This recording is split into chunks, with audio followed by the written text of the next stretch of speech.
Por ahí dice que los hijos son prestados, sí es cierto. Terminas solo, terminas quedándote solo. Y sola me estoy quedando ahorita.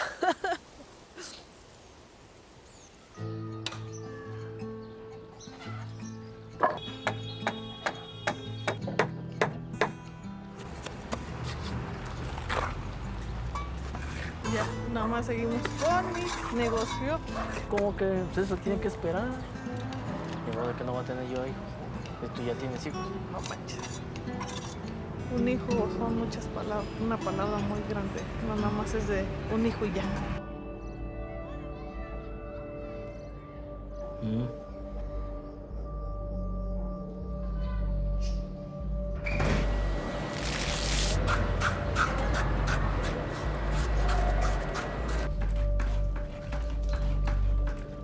¿Sabes qué? Lo que él te dijo, Malen, yo no quiero hijos. ¿Y por qué ahorita a las pinches alturas de la vida? ¿Sabes qué? Yo quiero un hijo. Simplemente quiero ser yo.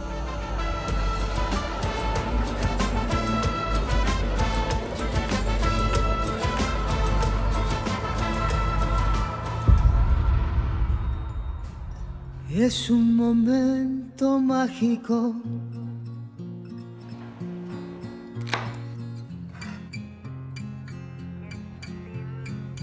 Ni embarazada ni después de que nací, siempre me has rechazado. Que a mí ya estás muerta, ya no te quiero volver a ver. Es bonito haberlo logrado. Y esto solo lo hice por 3 personas que hoy no están conmigo, pero que algún día van a estar conmigo. Solo por ellos. Y por ellos sigo adelante.